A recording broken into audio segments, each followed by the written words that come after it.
Like later on in the article, Yanir Bar-Yam, head of the New England Complex Systems Institute, warns that the analysis assumes ownership equates to control, which is not always true. I mean, of course he's true, but it doesn't, at the same time, it doesn't mean there's no influence either. Most company shares are held by fund managers who may or may not control what the companies they part own actually do.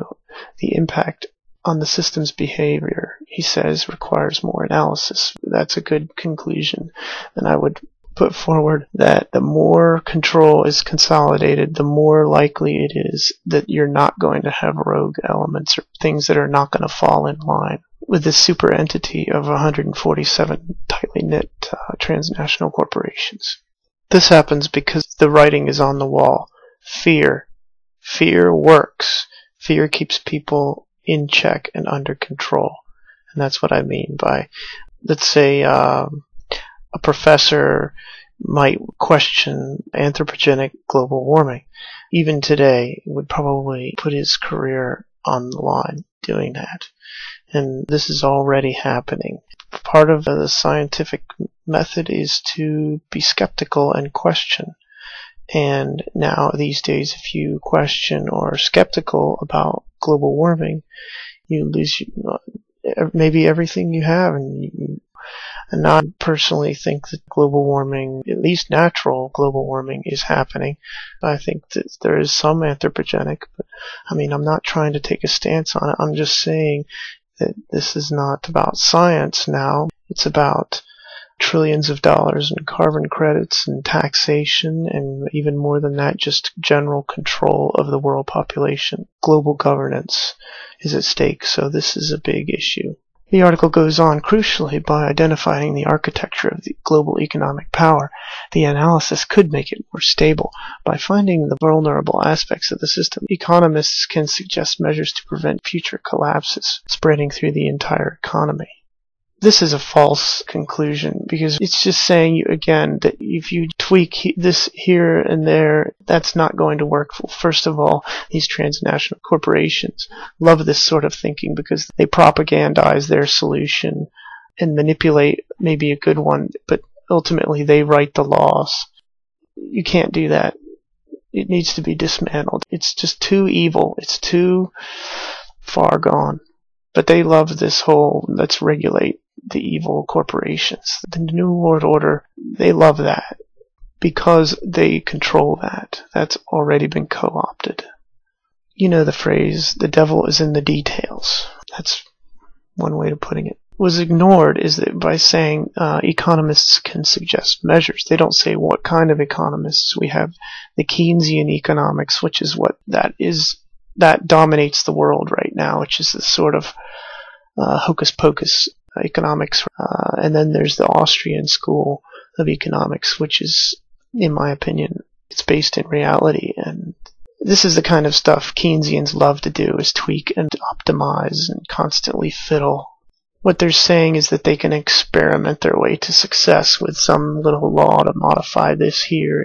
But the truth is that it's so vastly complex that no one can really understand. And they're just playing guesswork. And it's not scientific in any way, shape, or form, except in the fact that they're doing an experiment. Which, do you want them experimenting on the human race? That's arrogant that they want to experiment on the human race with a little few laws here and there to regulate this and that, and not knowing the consequences, the unforeseen consequences of these sorts of actions, which is what we've been doing now, at least in the United States since 1913, fiddling with the money systems in an illegal way. I might add, it's all illegal.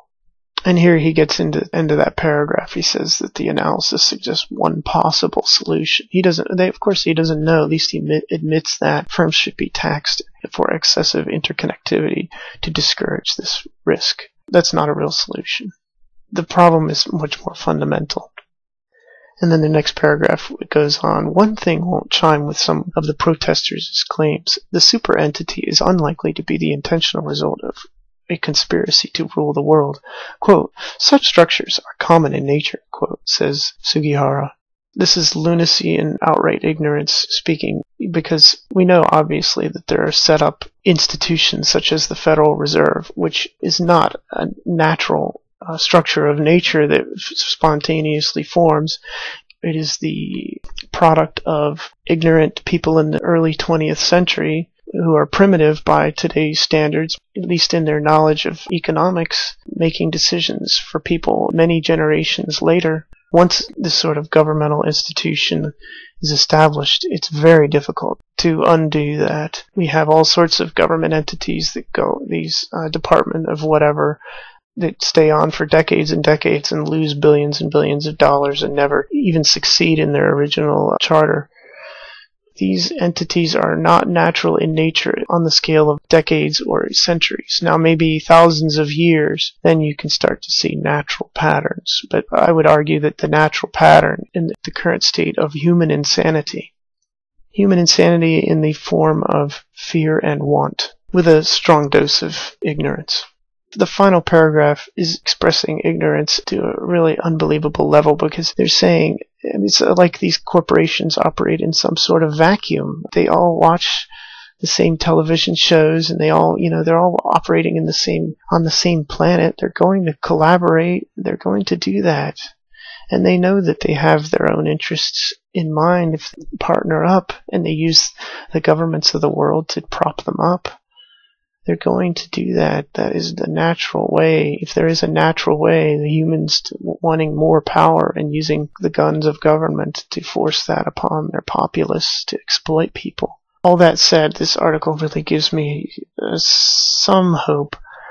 I go into the comments and I can see so many people just don't get it. No one even mentions corporatism. No one mentions fascism. No one mentions the military, which is interconnected with this. War is a weapon against free economics. Video summary. Capitalism is a myth. We operate under a Keynesian economic system with fiat currency and central banking. Our money does not represent capital. This is core to the problem facing the masses today and directly relates to the economic crisis. The article discussed exposes the central banks and the finance industry as having a grossly disproportionate amount of the world's wealth. These banks operate primarily under the color of law, but work in sociopathic opposition to the vast majority of the human race. We constantly hear that more regulation and taxes will solve our problems, but they almost never do. Laws and regulation created the problem in the first place by empowering an entrenched finance industry to exploit the system and make the public liable for their own failings. Generated fears and wants are used against us in a barrage of propaganda. Chaos is used by the world's ruling elite, both governments and corporations, as a weapon to control and exploit humanity. Most people protesting and occupying Wall Street don't understand the root causes of our economic downturn, and so there is very little hope that things will improve except perhaps by the hand of the same ruling elite that are causing our woes. Thank you.